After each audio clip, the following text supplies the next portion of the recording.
श्री कृष्ण की स्तुति। वसुदेव सुतं देवं कंसाचाणूरमर्दनं देवकी परमानन्दं कृष्णं वन्दे जगद्गुरुं। यदा यदा हि धर्मस्य ग्लानिर्भवति भारत अभ्युत्थानं धर्मस्य तदात्मानं सृजाम्यहम्। अब गुरुदेव की स्तुति से पहले भी अपने सच्चिदानंद भगवान की स्तुति। सच्चिदानंद रूपाय विश्वोत्पत्त्यादि हेतवे तापत्रय विनाशाय श्री कृष्णाय वयं नुमः। पुनः श्री सद्गुरुदेव भगवान की स्तुति।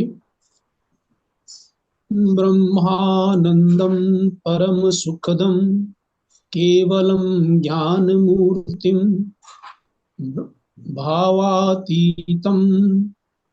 ब्रह्मानंदं परम सुखदं केवलं ज्ञानमूर्तिं द्वन्द्वातीतं गगनसदृशं तत्त्वमस्यादिलक्ष्यम्। एकं नित्यं विमलमचलं सर्वधी साक्षिभूतं भावातीतं त्रिगुणरहितं सद्गुरुं तं नमामि। प्रातः स्मरणीय ब्रह्मस्वरूप आत्मनिष्ठ ब्रह्मनिष्ठ श्रोति ब्रह्मनिष्ठ श्री सद्गुरुदेव भगवान के श्री चरणों में दंडवत प्रणाम, कोटिशा नमन। और आज इस सत्संग में भाग लेने वाले हमारे वरिष्ठ आदरणीय गुरु भाइयों एवं बहनों का हृदय से नमन एवं वंदन। अब मैं आज के सत्संग को प्रारंभ करने में भजन के लिए अपनी विदुषी आदरणीय गुरु बहन श्रीमती राजनानी जी को आमंत्रित कर रहा हूँ कि बहन राजनानी अपना भजन प्रस्तुत करने की कृपा करें। जय गुरुदेव, जय गुरुदेव। गुरुदेव बहन, जय गुरुदेव। जय गुरुदेव जी, जय गुरुदेव। बहुत बहुत धन्यवाद।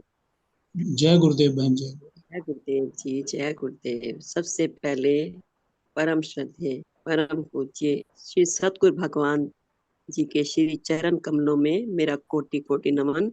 सत्संग से जुड़े हुई पुण्य आत्माओं को मेरा हृदय से सादर नमन, सादर नमन। बोलिए श्री सतगुरुदेव भगवान की जय। जय जय जय हो। गुरुदेव जी का है इसमें कि गुरुदेव जी ने हम पे कितना कृपा करी और कैसे हमें नाम जपने की विधि बताई, थोड़ा सा उसमें है। अजपा जाप बतायो रे मेरे प्यारे गुरु ने। अजपा जाप बतायो रे मेरे प्यारे गुरु ने।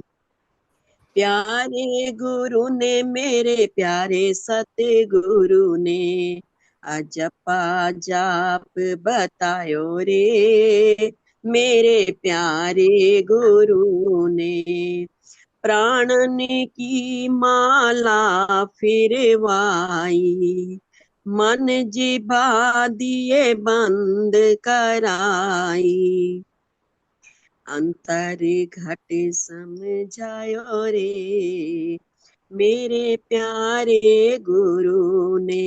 अंतर घट समझायो रे मेरे प्यारे गुरु ने। अजपा जाप बतायो रे मेरे प्यारे गुरु ने। दरवाजे सब छुड़वाए 10वें द्वारे में मोहे लाए। द्वार सहज खुलवायो रे मेरे प्यारे गुरु ने द्वार सहज खुलवायो रे। मेरे प्यारे गुरु ने अजपा जाप बतायो रे। मेरे प्यारे गुरु ने, प्यारे गुरु ने, मेरे प्यारे सतगुरु ने अजपा जाप बतायो रे। मेरे प्यारे गुरु ने अनहद नाद मोहे सुनवायो। ज्योति के दर्शन करवायो। ज्योति को दर्शन करवायो। ज्योत में जाए समायो रे। मेरे प्यारे गुरु ने ज्योति में जाए समायो रे। मेरे प्यारे गुरु ने अजपा जाप बतायो रे। मेरे प्यारे गुरु ने, प्यारे गुरु ने, मेरे प्यारे सतगुरु ने अजपा जाप बतायो रे। मेरे प्यारे गुरु ने मैं तू को झगड़ो मिटवायो। जो नित है हूँ उसमें समायो। मैं तू को झगड़ो मिटवायो। जो नित है हूँ उसमें समायो। भेद नारायण पायो रे। मेरे प्यारे गुरु ने भेद नारायण पायो रे। मेरे प्यारे गुरु ने अजपा जाप बतायो रे। मेरे प्यारे गुरु ने, प्यारे गुरु ने, मेरे प्यारे सतगुरु ने अजपा जाप बतायो रे। मेरे प्यारे गुरु ने अंतर घट समझायो रे। मेरे प्यारे गुरु ने द्वार सहज खुलवायो रे।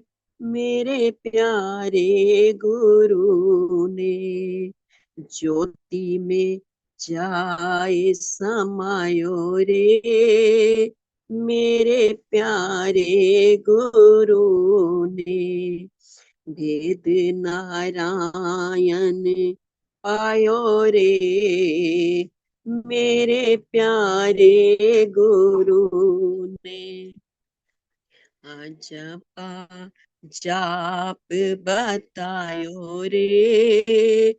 मेरे प्यारे गुरु ने, प्यारे गुरु ने, मेरे प्यारे सतगुरु ने अजपा जाप बतायो रे।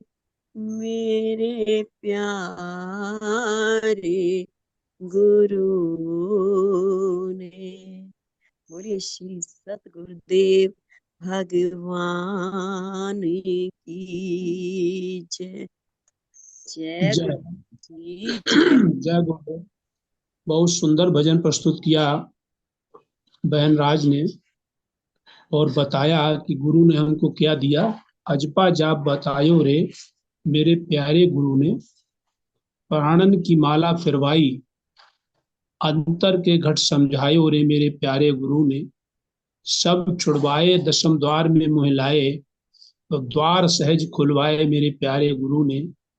अनहद नाद मोह सुनवाए, ज्योति के दर्शन करवाए, ज्योति में जाय समायो रे, अजपा जाप बतायो रे, और मैं तू को झगड़ो मिटवायो।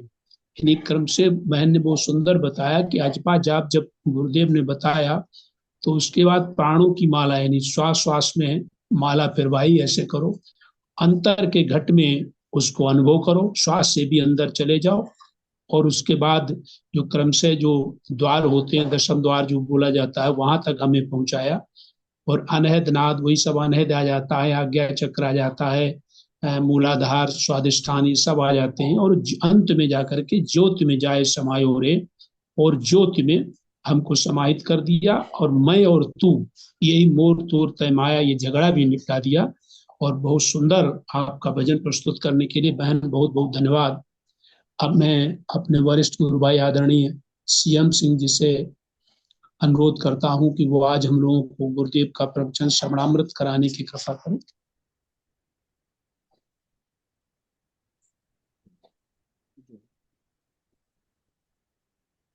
जय गुरुदेव।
केवल इसलिए है कि जहां तक हम व्यक्ति हैं उस रूप में कभी भी सदा नहीं रह सकते, और अंतर आत्मा से हम सब लोग न रहना पसंद नहीं करते, न रहना हमको प्रिय है। इसलिए मृत्यु अप्रिय है और रहना, जीना प्रिय है। तो जो मुझे प्रिय है वैसा मैं हूं, और जो मुझे अप्रिय है वो कभी ना हो। उपनिषदों में यह भी कहा है कि हर व्यक्ति, हर जीव ये चाहता है सुख हो, दुख ना हो। दुख किसी को प्रिय नहीं है, और जिन्होंने दुख मांगा भी है, मांगा है, कई संतों ने भी ये कहा, सुख के माथे सिल पर जो नाम हृदय से जाए। ऐसे सुख के मत्थे पत्थर सिल पर, जिस सुख से हम भगवान को भूल जाते हैं। बलिहारी उस दुख की जो पल पल नाम रजाए।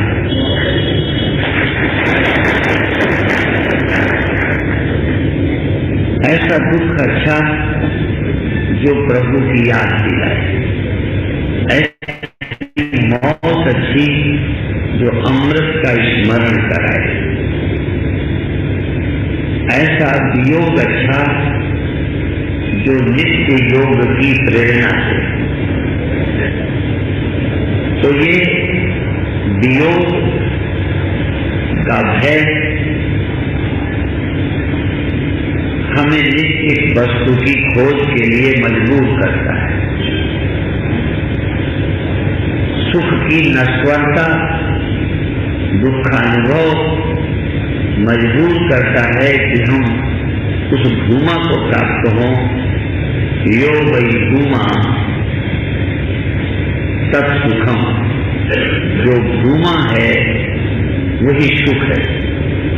न अल्पे सुखम मस्ती, जो अल्प है उसमें सुख नहीं है। यद अल्पम तन मर्त्यम, जो अल्प है वह मरता है। अल्प स्वल्प, जो अलग अलग है वो स्वल्प है। लहर लहर स्वल्प, बुलबुला स्वल्प है। जो बुलबुले में, लहर में और बिना बुलबुले और लहर में भी जो है वही पूर्ण है। जो व्यक्ति व्यक्ति सब सीमित है, इसलिए मरते हैं।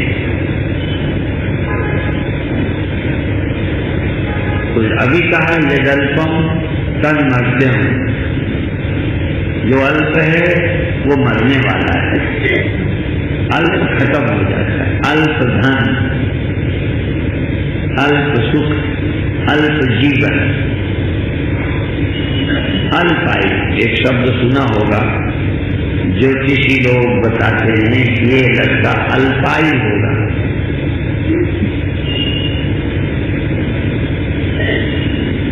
लगभग हमारी मानवों की विश्वास भूमि से, विश्वास की सीमा से कम जीने वाले को अल्पायु बोलते हैं। किंतु उपनिषद की भाषा में सभी अल्पायु हैं। जो अल्प है आयु, जो समाप्त हो जाती है वो अल्पायु है। और जो कुछ ज्यादा दिन रहता है दीर्घायु, दीर्घ लंबी उम्र। लोग आशीर्वाद देते हैं दीर्घायु हो, चिरंजीव हो। तो दीर्घायु, लंबी उम्र, लेकिन अमृत, अनंत आयु नहीं, अनंत, अंत रहित, प्रारंभ रहित। अल्प का प्रारंभ भी होता है, अल्प का प्रारंभ और अल्प का अंतिम सिरा भी होता है। अल्प का ये भी है कि एक देश में होता है, यहाँ होता है, उधर नहीं है, उधर नहीं, इधर नहीं, उधर नहीं। चारों तरफ जगह खाली पड़ी हो, एक जगह कोई वस्तु हो, वो भी अल्प है। अब यहाँ जितने बैठे हैं उनके चारों तरफ जगह खाली है। चारों तरफ खालीपन से घिरे हो।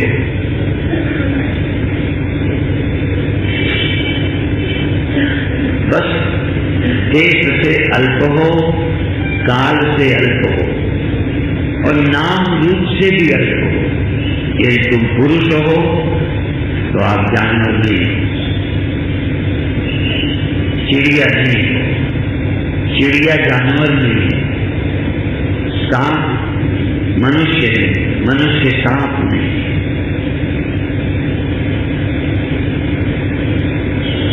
हम सब एक हैं, इंडिविजुअल, सब नहीं। ब्रह्म क्या होता है? ब्रह्म सब कुछ होता है।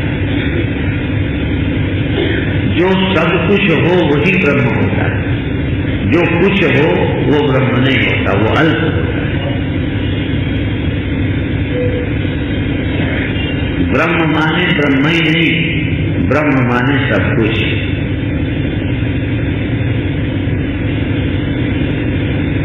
घड़ा घड़ा है, सुराही नहीं, सुराही सुराही है। ईटा नहीं, ईटा ईटा है,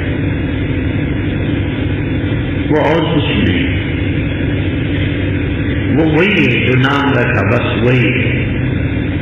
लेकिन ब्रह्म, या उस समय समझो मिट्टी, मिट्टी है। पहली बात, मिट्टी मिट्टी है, और चूंकि मिट्टी है इसलिए वो घड़ा भी है, सुराही भी है, ईटा भी है, सब कुछ है, क्योंकि वो मिट्टी है। मिट्टी ही एक ऐसी चीज है कि वो सब कुछ है। इसी तरह बुलबुला बुलबुला है, और यह बुलबुला यह है, वह बुलबुला वह है, यह लहर है वो लहर, सब स्वल्प स्वल्प स्वल्प। लेकिन जल जल है, पहली बात जल जल है, और क्योंकि वो जल है इसलिए जल से जो कुछ भी हुआ है वो एक साथ सब कुछ है। कृष्ण क्यों भगवान है? क्योंकि कृष्ण कृष्ण ही नहीं, अर्जुन भी। कृष्ण शुक्राचार्य, कृष्ण चंद्रमा भी। केवल कृष्ण नहीं है, केवल कृष्ण होते तो भगवान नहीं होते। भगवान इसीलिए है कि वो कृष्ण नहीं है, शुक्राचार्य भी हैं, चंद्रमा भी हैं, तारा भी हैं, सब कुछ है, इसीलिए वो भगवान है। और तुम भी या तो भगवान नहीं हो तो आदमी हो गए, स्त्री हो गए। यदि भगवान नहीं हो तो कुछ होगे, सब कुछ नहीं होगे। और यदि भगवान होगे तो केवल भगवान ही नहीं होगे, फिर तुम सब कुछ होगे।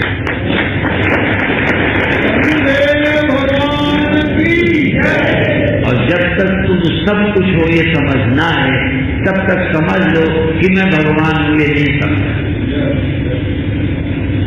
ये पहचान है कि तुम ब्रह्म हो। तुम ब्रह्म हो, यदि ये बात सच है तो तुम्हें ये भी समझ आ गया होगा कि मैं ही सब कुछ हूं।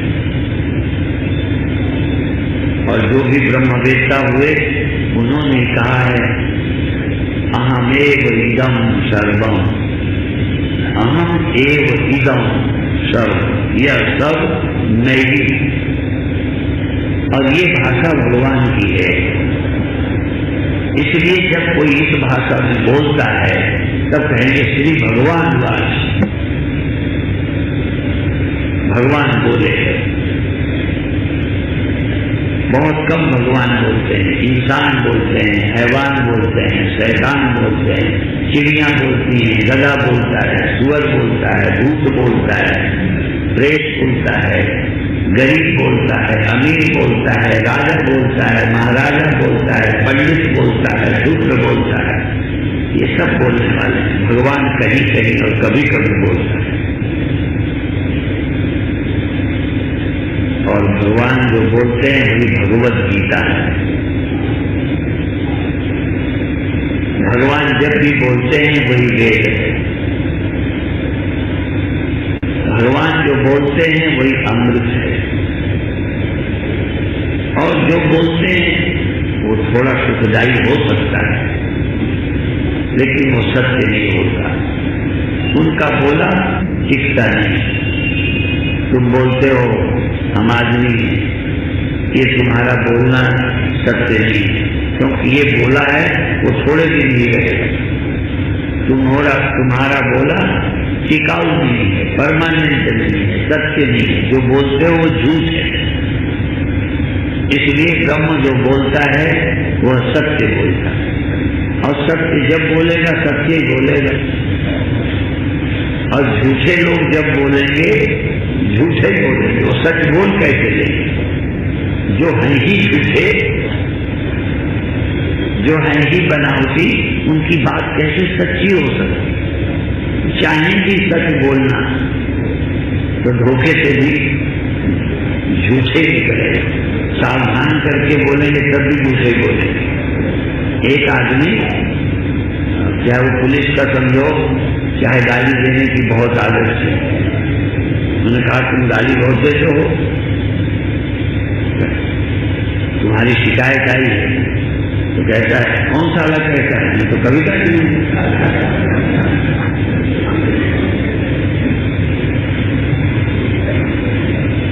गाली में नहीं देता, ये भी गाली दे के बोला।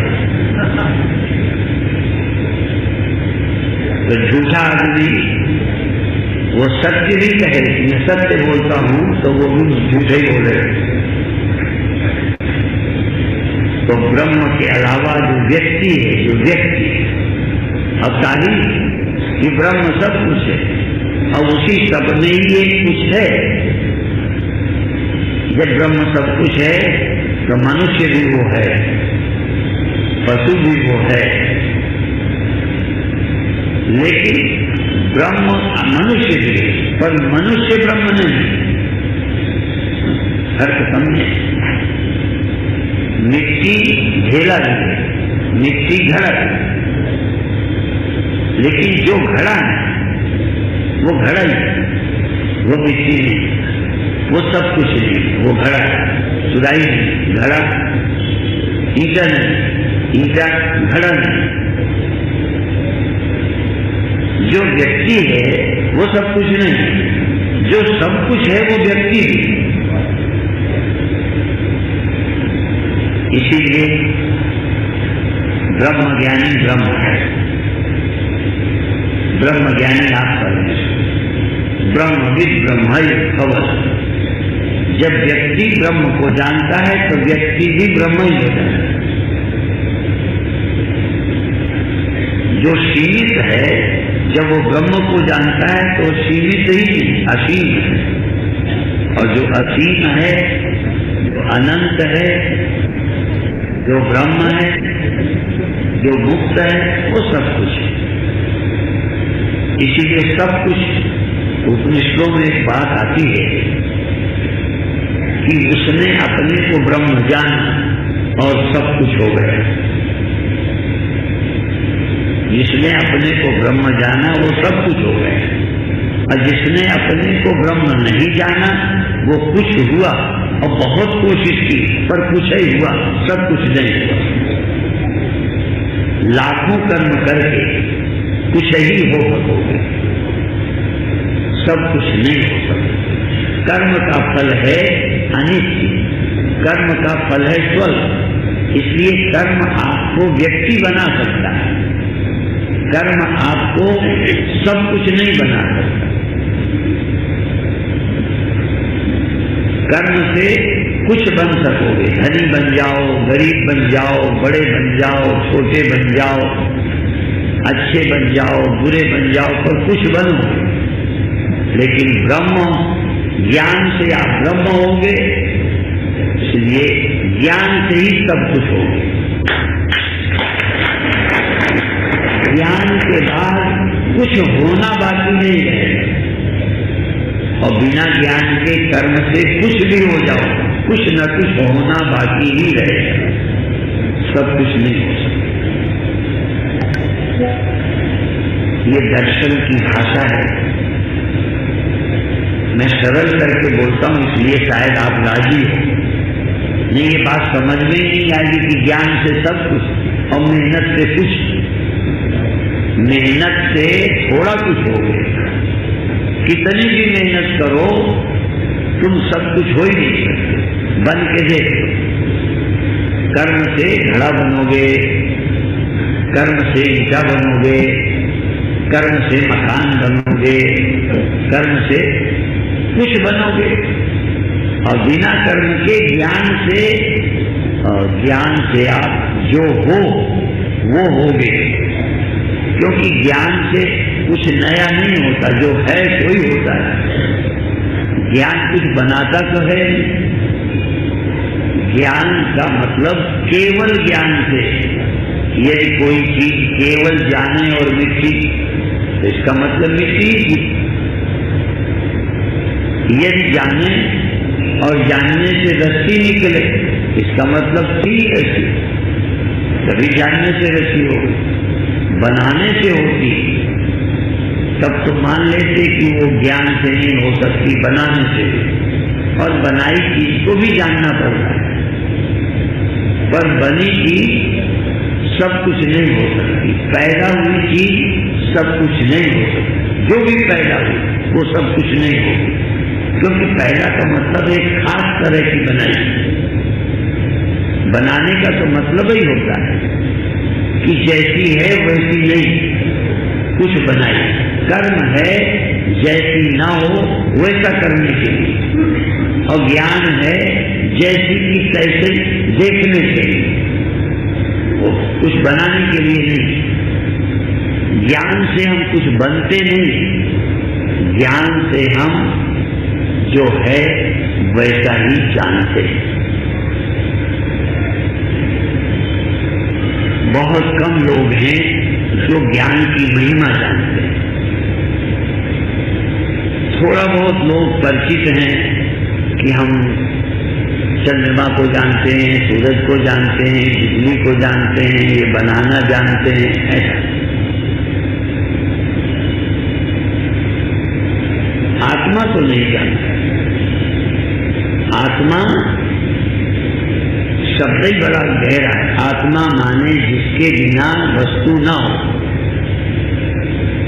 लोग कहते ये व्यक्ति मर गया, क्या है? आत्मा निकल गई। अच्छा, तो तुम्हारी तो आत्मा निकल गई तो मर गए, घड़ा कैसे मरेगा? जब उसकी आत्मा क्या है? आत्मा जिसके बिना घड़ा हो नहीं सकता, घड़े का प्राण, घड़े का जीवन, जिसके कारण घड़ा होके दिख रहा है, उस है का ही नाम आत्मा है। तो आत्मा माने जिसके बिना कोई न हो, जिसके बिना कोई न हो उसका नाम आत्मा, और जिसके बिना कोई न हो उसी का तो नाम परमात्मा है।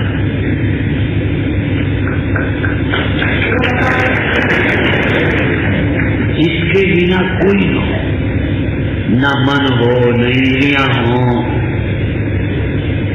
न कीड़े मकोड़े हो, न सूर्य चांद हो, जिसके बिना कोई नहीं होता उसका नाम आत्मा है। और आत्मा हजारों नहीं होती, सबकी आत्मा एक ही होती है। और सच बताएं, आत्मा ही है जो निकलती नहीं है। आत्मा ही एक ऐसी वस्तु है जो कहीं से निकल नहीं सकती, क्योंकि वो व्यापक है। वो कैसे निकले? फिर प्रश्न उठता है कि बिना उसके निकले लोग मरते कैसे? हाँ, आत्मा के निकलने से नहीं मरते, आत्मा के न जानने से मरते।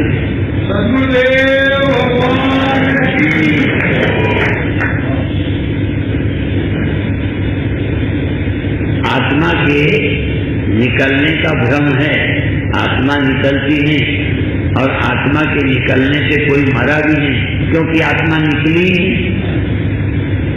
तो मर क्यों गए? मरना क्यों देखा? तो मरना इसलिए देखा कि सत्य को, आत्मा को जाने। कोई भी मरना देखेगा या तुम किसी का मरना देखो तो तुम दूसरे का भी मरना इसीलिए देखते हो क्योंकि सत्य को नहीं देखते। इसलिए ज्ञानी न अपने मरने के लिए दुखी होता है न स्वयं मरता है, न किसी को मरता देखता है।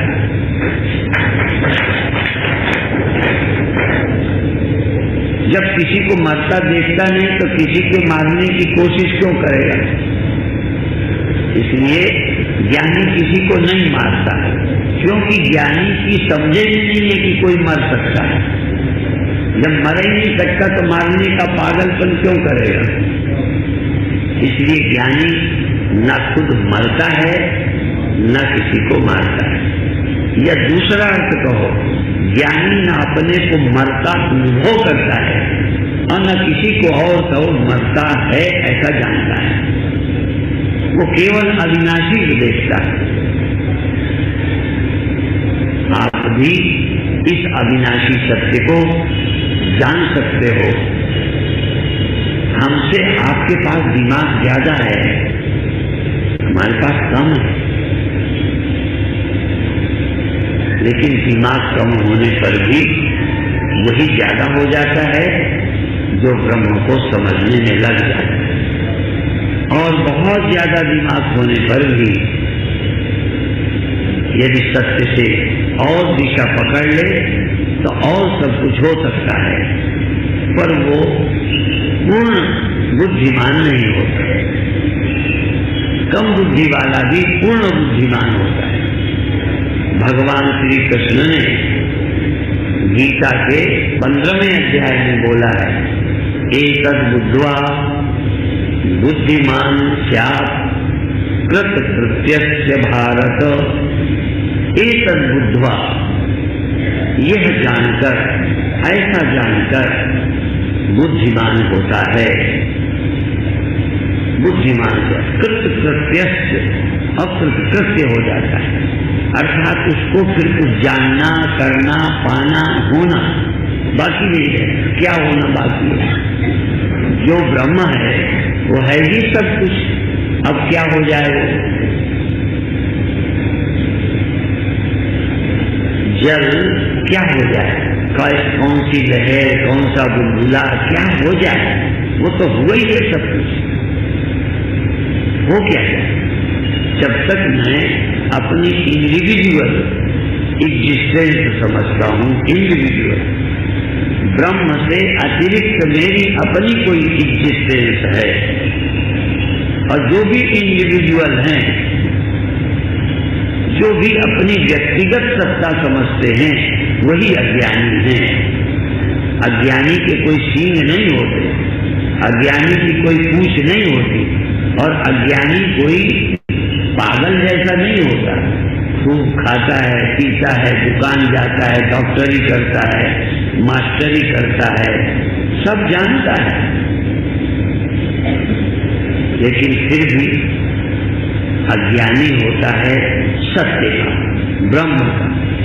इसीलिए वो अपनी अलग सत्ता समझता है, और अलग सत्ता समझता है, और अलग ही जीता है, अलग ही मर जाता है। और जो अपनी अलग सत्ता ही नहीं समझता, सत्ता ही एक समझता है, सत्ता ही एक है, सत्य ही एक है, अनेक सत्य हैं ही। अनेक जब सत्य ही नहीं है, सत्य ही एक है, तो मरेगा कैसे, मारेगा कैसे, जलेगा कैसे, ईर्षा कैसे करेगा एक से? आप अभी इंद्रियों से देखते हो, आप अभी मन से देखते हो, और मन और इंद्रिय देह से प्रभावित बुद्धि से देखते हो। आत्मा को उपलब्ध बुद्धि के द्वारा अभी नहीं देखते। आत्मा को उपलब्ध बुद्धि, आत्मत्व को अनुभव करने वाली प्रज्ञा, जब उससे हम देखते हैं तब देखते हैं ब्रह्मैवेदम सर्वम, आत्मैवेदम सर्वम, अहमेवैदम सर्वम। यह सब एक ही है, एक ही है, एक ही है, एक ही था, एक ही था, एक ही है, एक ही है। दूसरा दिखता ही है, कभी न था, न कभी है, न कभी आगे होने वाला है, बस दिखता ही भर है। होता था, हुआ था, हुआ था। आप जानते हो एक जंगली जानवर होता है जिसको सियार बोलते हैं, अंग्रेजी में जयकाल बोलते हैं। जब हम थोड़ा पढ़ते थे तब द्वीप जयकाल, रंगा सियार, उसकी एक कथा थी। वो बोलता है हुआ हुआ हुआ। देखो कभी शाम को जंगल के किनारे देखो, हुआ हुआ हुआ हुआ। तो किसी ने कहा क्या हुआ, क्यों चिल्ला रहा है, क्या हुआ? हुआ तो कुछ है ही, चिल्लाता क्यों? तो ये कहीं सियार की तरह ही लोग कहते हैं हुआ हुआ हुआ हुआ। असल में ज्ञानी कहते हैं कभी कुछ नहीं हुआ, एक सत था, एक सत है और एक ही सत रहेगा। आज सच, जुगाड़ सच, है भी सच, नानक होशी भी सच। इतना ऋषियों ने जिस नजर से देखा, जिस समझ से देखा, सिर्फ आंखों से नहीं देखा, समझ से देखा। और ये पहले बता चुका हूं कि हम लोग साधारण भी जब बोलते हैं तो देखने शब्द का प्रयोग कई अर्थों में करते हैं। जैसे जरा ये खाकर देखो कि मीठा है कि खट्टा है, देखो बोलते हो, जरा चख के बताओ, चख के बताओ, चख के देखो, देखो और छू के देखो, जरा गर्म है। छोटे बच्चे को दूध पिलाओ, चाय पिलाओ तो पहले छू कर देखो कि पिलाने लायक है कि नहीं, छू के देखो, देखो सब। तो छूना भी देखना है, चखना भी देखना है और देखना भी देखना है, सूंघना भी देखना है। कहीं देखो जरा, ये सड़ तो नहीं गया, कैसे देखो, खाते की सूंघ के, सूंघ के देखो, सूंघ के भी देखते हैं। हम कहेंगे इस संसार को छू के ही न देखो, खा के ही न देखो।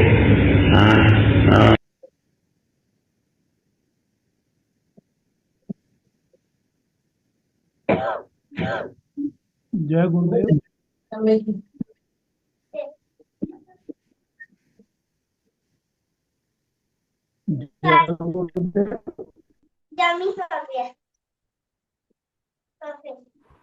जय गुरुदेव। जय गुरुदेव। जय गुरुदेव। आज के गुरुदेव का प्रवचन बहुत ही गंभीर है। ज्यादा न कहकर के सिर्फ इतना ही कहूंगा कि स्वल्प से भूमा तक की यात्रा और नर से नारायण बनने की कला का पूरा स्टेप बाय स्टेप गुरुदेव ने आज समझाया है। इसी के अध्यक्ष के लिए मैं अपने विद्वान गुरु भाई श्री रामअवतार गुप्ता जी को आमंत्रित कर रहा हूँ कि वो आए और अपनी अध्यक्ष से हम लोगों को आनंदित करें। भाई गुप्ता जी। जय गुरुदेव जी। जय गुरुदेव जी। बहुत बहुत धन्यवाद।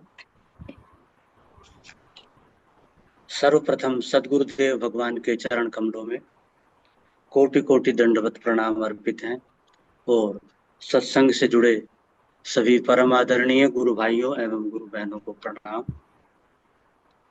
आज गुरुदेव का प्रवचन, जैसा कि आदरणीय गुरु भाई श्री पांडे जी ने कहा, वास्तव में अल्प से भूमा तक की यात्रा है।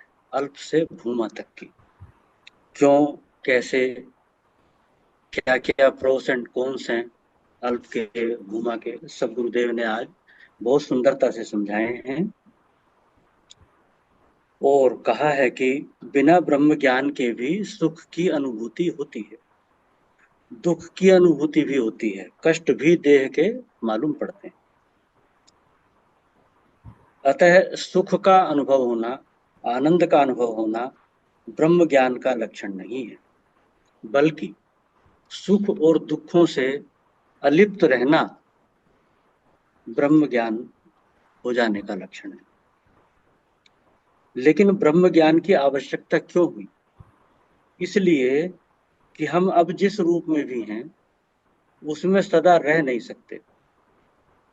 और हमारा जो अस्तित्व है वो आकार वाला है, और ऐसे आकार वाले बहुत से हैं, तो भेद बुद्धि है, हम अलग हैं, दूसरे अलग, इसलिए हम अंत वाले हैं। हमारा कभी प्रारंभ हुआ मालूम पड़ता है, हमारा कभी जन्म हुआ था, और ये भी पक्का लगता है कि कभी ना कभी हमारी मृत्यु हो जाएगी। क्यों? क्योंकि हमारा एक आकार भी है और हम सीमित भी हैं, और इसीलिए हमारा समय भी सीमित है। लेकिन हम लोगों को स्वल्प रहना, छोटा रहना पसंद नहीं है, इसलिए हमें मृत्यु भी अप्रिय है। हम क्या चाहते हैं कि जो मुझे प्रिय है वैसा मैं रहूं, और जो मुझे अप्रिय है समाप्त हो जाना, ऐसा कभी न हो। कोई भी दुख नहीं चाहता।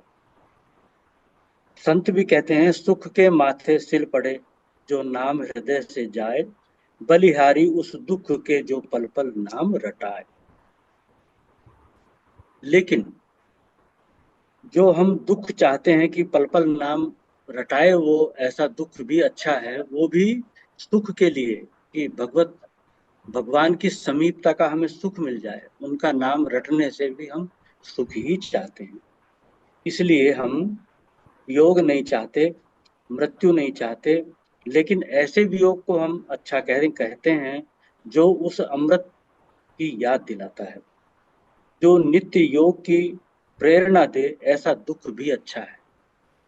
इसलिए कहा गया है कि बलिहारी उस दुख के जो पल पल नाम रटाए, जो उस सत्य का स्मरण करा दे कि हमें उस सत्य को प्राप्त करना चाहिए। ऐसा दुख भी अच्छा है। वियोग का भय हमें नित्य वस्तु की खोज के लिए प्रेरणा देता है। सुख की नश्वरता, सुख एक दिन समाप्त हो जाएगा, वो नश्वर है। सुख की नश्वरता प्रेरित करती है कि हम यो वै भूमा तत्सुखम, उस स्थिति को प्राप्त हों कि जिसमें हम महान हो जाएं, बहुत बड़े हो जाएं, बड़े से भी बड़े हो जाएं, और कभी दुख को प्राप्त ना हो। यद अल्पम तद मर्त्यम न अल्पम सुखे अस्ति, अल्प नष्ट हो जाता है। जो अलग अलग हैं वो अल्प हैं। अल्प धन समाप्त हो जाता है, अल्प सुख समाप्त हो जाता है, अल्प जीवन एक दिन समाप्त हो जाता है। इसीलिए ज्योतिषी भी बताते हैं, जब उनको किसी की जन्म पत्री दिखाई जाती है, किसी किसी बालक के लिए, वो बोलते हैं ये अल्पायु। वो एक तुलनात्मक रूप से अल्पायु कहते हैं कि जितना स्वाभाविक रूप से उसकी आयु होनी चाहिए, चूंकि उससे कम है, इसलिए अल्पायु कहते हैं।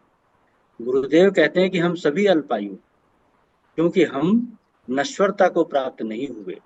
हम ये नहीं जानते कि हम नश्वर हैं, इसलिए हम सभी अल्पायु हैं। हम सभी सीमित भी हैं।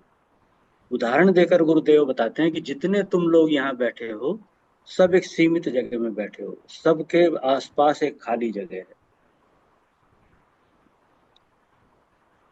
विश्वास की सीमा से कम जीने वाले को अल्पायु कहा गया, लेकिन और इसीलिए दीर्घायु और चिरंजीवी होने का आशीर्वाद भी दिया जाता है।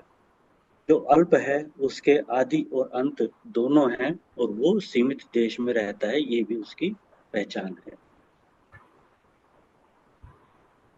मनुष्य मनुष्य है, सीमित है, वो पशु नहीं है, पशु मनुष्य नहीं है। सब एक दूसरे से अलग अलग हैं, लेकिन ब्रह्म सब कुछ होता है, वो अल्प नहीं होता। और उदाहरण देकर बताया कि जल, चूंकि जल है, इसलिए जल से जो कुछ भी हुआ, बुलबुला हुआ, लहर हुई, वाष्प हुई, बादल हुआ, जो कुछ भी हुआ, जल वो सब कुछ है। उसमें से कौन सा बुलबुला वो जल अपने आप को कहेगा कि ये मैं जल हूं, या कौन सी लहर को वो कहे कि ये लहर मैं हूं? वो सब कुछ है, सब लहर वही है, सब बुलबुले वही है, पूरी की पूरी वाष्प, सारे बादल वो जल ही है। इसी प्रकार भगवान कृष्ण ने भी भगवत गीता में कहा है कि मैं शुक्राचार्य हूँ, मैं चंद्रमा हूँ, मैं हिमालय हूँ। इसलिए वो कह पाए क्योंकि वो उस उनकी बुद्धि उस तत्व में प्रतिष्ठित है, सत्य में प्रतिष्ठित है, इसीलिए वो भगवान है। जो भी ब्रह्मवेत्ता हुए सब ने यही कहा, अहमेव इदम सर्वम, ये सब कुछ जो कुछ भी है वो सब मैं ही हूँ। और जब भी कोई इस भाषा में बोलता है तो कहा जाता है श्री भगवान वाच, और जो कुछ भी वो कहते हैं वही होती है भगवत गीता, वही होता है वेद, वही होता है उपनिषद, और वही होता है अमृत, वही होता है सत्य। जो भी ब्रह्मवेत्ता बोलता है वही सत्य होता है। बोलते सभी हैं, सभी प्राणी बोलते हैं, लेकिन उनका बोला हुआ, हमारा बोला हुआ टिकाऊ नहीं है, सत्य नहीं है, परमानेंट नहीं है। एक उदाहरण देकर गुरुदेव ने बताया कि पुलिस में कोई व्यक्ति था, लेकिन वो बात बात में गाली देता था। तो एक बार उसकी शिकायत हुई तो उसके अफसर ने उसको कहा कि तुम्हारी बड़ी शिकायतें मिल रही हैं, तुम बहुत गाली देते हो। तो वो बोलता है कौन साला बोलता है, यानी कि वो जो कुछ भी बोल रहा है उसमें भी गाली है। उसी प्रकार जो अज्ञानी हैं, जब तक जिनको ज्ञान हुआ ही नहीं है, अभी अज्ञान में ही जी रहे हैं, वो जो कुछ भी बोलते हैं वो असत्य ही बोलते हैं। मैं सत्य बोलता हूँ, ये भी वो असत्य ही बोलते हैं। मैं मनुष्य हूँ, ये भी वो असत्य ही बोलते हैं, क्योंकि सत्य से उनका कोई परिचय नहीं, वो अपने अस्तित्व को जानते ही नहीं है। ब्रह्म सब कुछ है तो वो मनुष्य भी है, परंतु मनुष्य ब्रह्म नहीं है। मनुष्य होना ब्रह्म का होने का लक्षण नहीं है, लेकिन सब कुछ होना ब्रह्म होने का लक्षण है। जब जिसने उस सत्य को जान लिया वो स्वयं ब्रह्म हो गया। ब्रह्म ज्ञानी आप परमेश्वर, ब्रह्मविद ब्रह्मैव भवति, इसीलिए कहा गया। उपनिषदों में आता है जिसने अपने को ब्रह्म जाना वो सब कुछ हो गया। लाखों कर्म करके भी तुम कुछ तो हो सकोगे, कुछ बन सकोगे, लेकिन सब कुछ नहीं बन सकते। कर्म आपको सब कुछ नहीं बना सकता। ऐसा नहीं कि कर्म कुछ बना ही नहीं सकता, कर्म बना सकता है, लेकिन कुछ बना सकता है, सब कुछ नहीं बना सकता।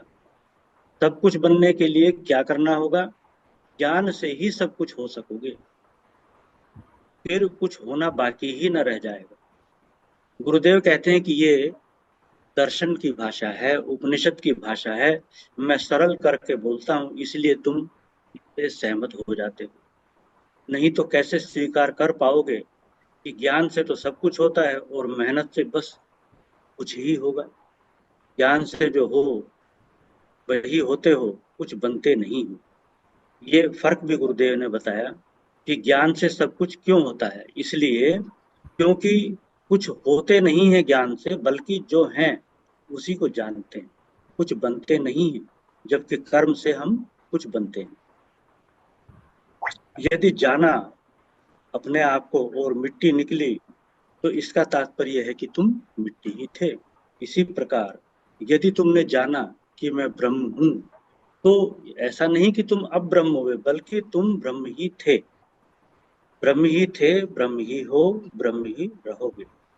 बनाने शब्द का तो तात्पर्य है कि कुछ नया बनाया जाएगा, कुछ और बनेगा, लेकिन ज्ञान का मतलब ही है कि जैसा है उसको वैसा जानो। इसीलिए गुरुदेव कहते हैं कि ज्ञान की महिमा को बहुत कम लोग जानते हैं, बहुत कम लोग समझ पाते हैं। आत्मा शब्द का तात्पर्य आज गुरुदेव ने बताया कि जिसके बिना किसी भी वस्तु का अस्तित्व संभव ही नहीं है, वही है आत्मा। जबकि हम लोग साधारण भाषा में क्या समझते हैं कि जब कोई व्यक्ति मरता है तो उसकी आत्मा निकल जाती है शरीर से, जबकि सत्य ये है कि आत्मा ही है जो निकलती नहीं है, जो कहीं आती जाती नहीं है और जो कहीं आ जा सकती नहीं। क्यों? क्योंकि वो सर्वव्यापक है। तो फिर जो लोग मृत्यु को प्राप्त होते हैं तो वो कैसे मरते हैं, होता क्या है?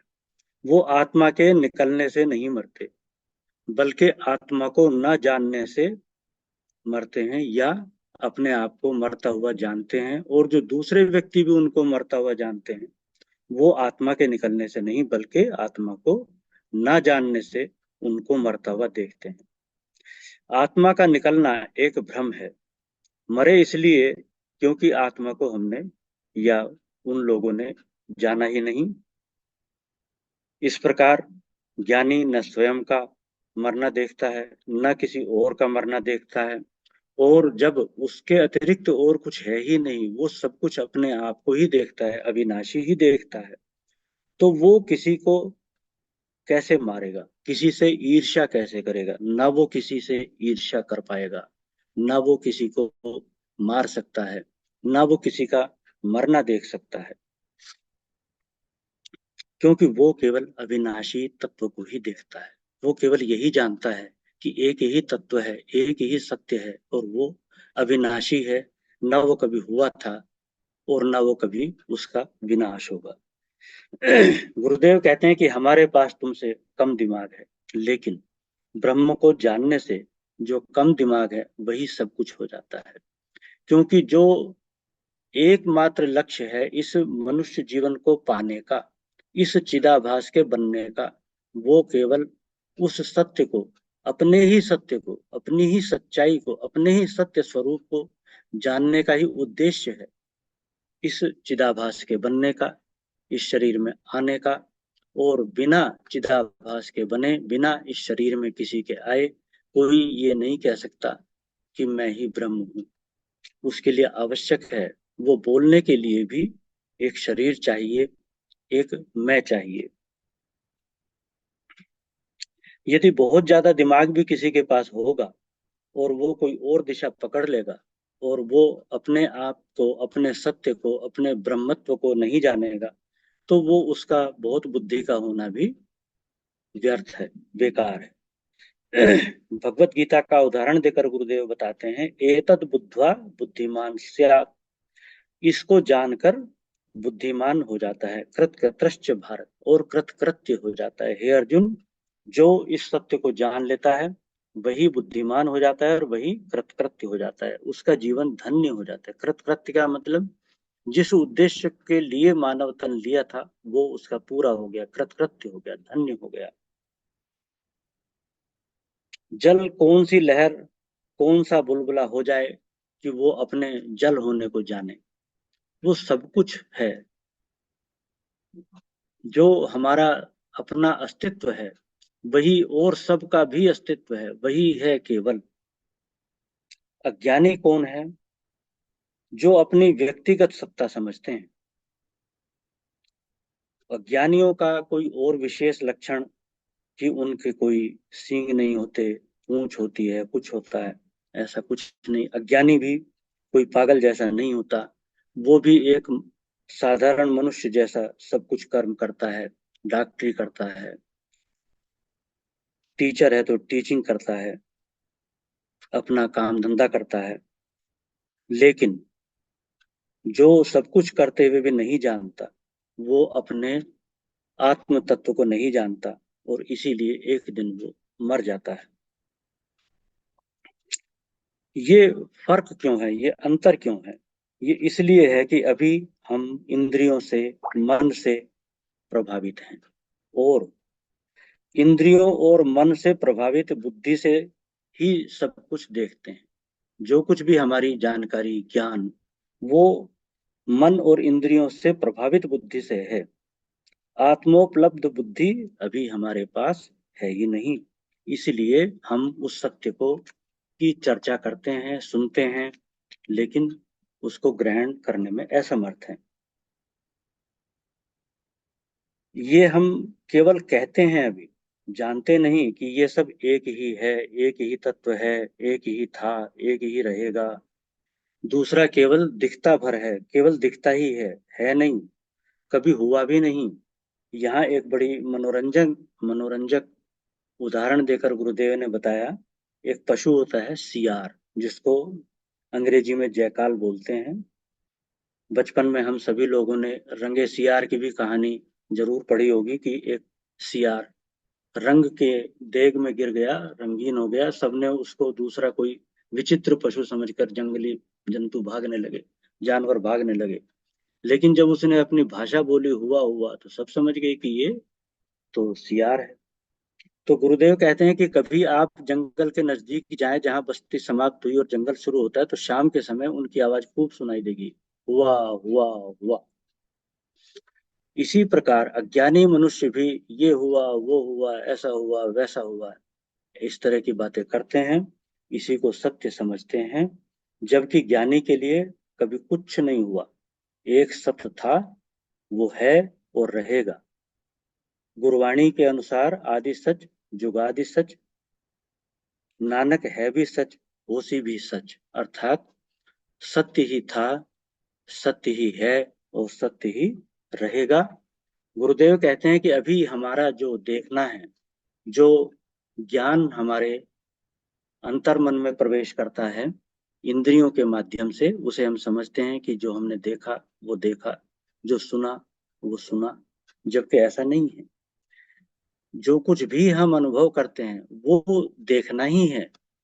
जैसे कहते हैं कि ये सूंघ कर देखो कैसी खुशबू है, या ये भोजन खराब तो नहीं हो गया है, तो उसको सूंघ कर देखेंगे कि सड़ तो नहीं गया है, छू कर देखेंगे कि कोमल है या कठोर है।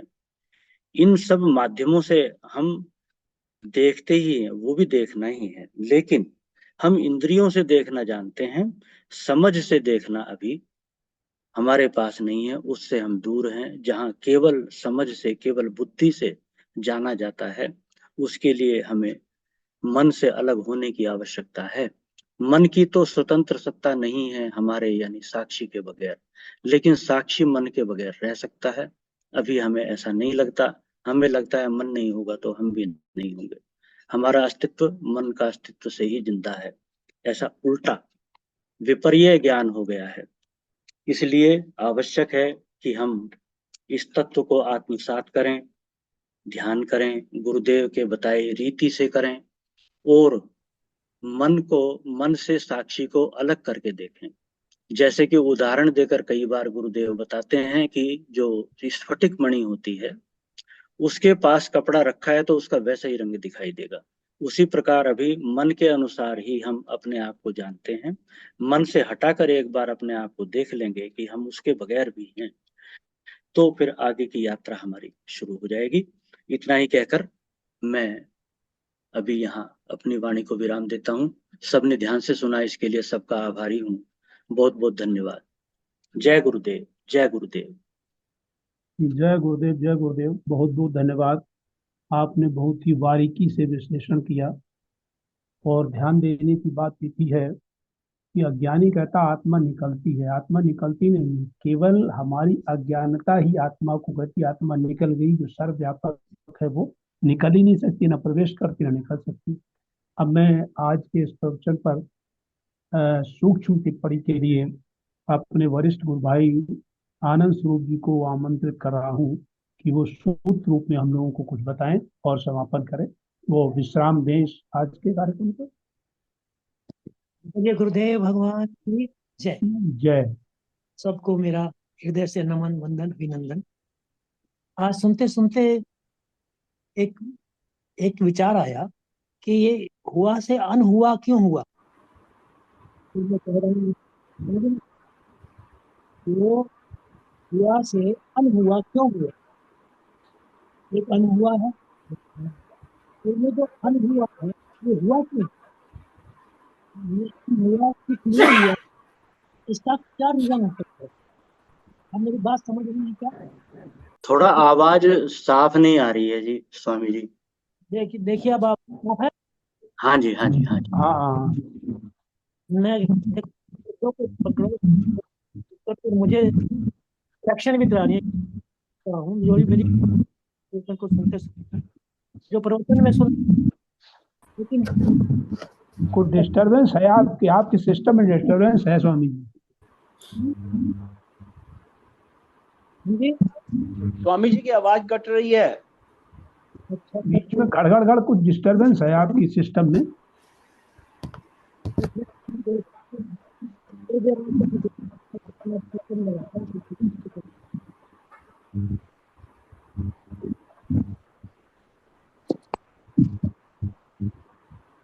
नहीं आ रही आवाज।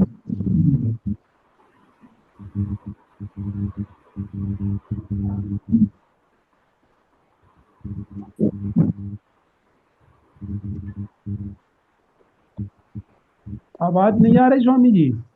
स्वामी हेडफोन वगैरह लगा रहे हैं। अच्छा अच्छा अच्छा, ठीक है। स्वामी जी ये पहले से ही लगा लिया करो।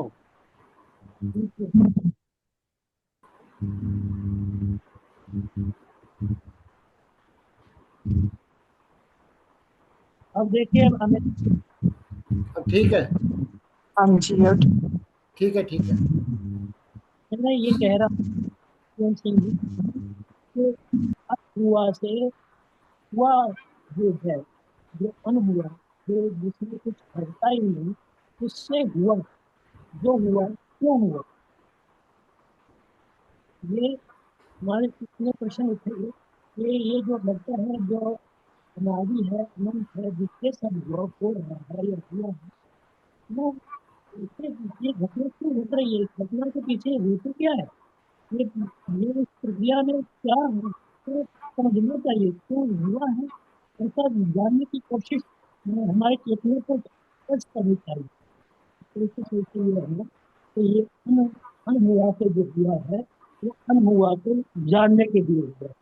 तो जो लगता है तुझे कि ये हुआ है, पर वो अनहुआ है, वो अनहुआ से हुआ है, तो इसमें कभी कोई परिवर्तन होता ही नहीं। तो जितना भी परिवर्तनशील दिख रहा है, जो परिवर्तनीय तो हम देख रहे हैं, वो उसके पीछे रीजन क्या है, क्यों हुआ है ये ऐसा, पहले तो इसका उत्तर निकले। तो ये इसलिए हो गया है ताकि हम जो कभी जिसमें कभी कुछ नहीं होता उसको जाने और उसको माने। और मनुष्य ये जानने और मानने की जो सामर्थ्य है, ये केवल और केवल मनुष्य मात्र में भी संभव है। मनुष्य मात्र ही इसको जान सकता है, मान सकता है, और इसके जानने और मानने के जो इच्छा है, ये परमात्मा ने हमें दी है। ऐसा करते हैं एक मेरा ऐसा तो मेरे दिमाग में है, जिस तरह की आप किसी समस्या में हैं, तो अपनी अपनी विचारधारा ये एक है, और बड़े ये भी आवाज नहीं आ रही। स्वामी जी आवाज नहीं आ रही। अब आप विश्राम करिएगा, आप समय भी हो रहा है, अब आवाज नहीं आ रही। ठीक है, बोलिए। जय गुरु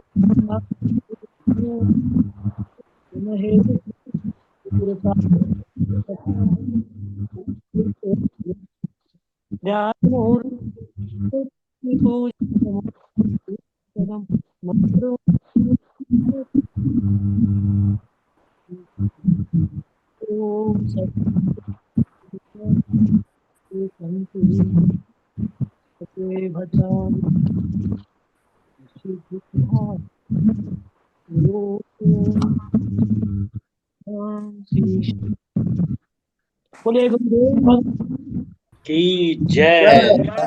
जय जय जय जय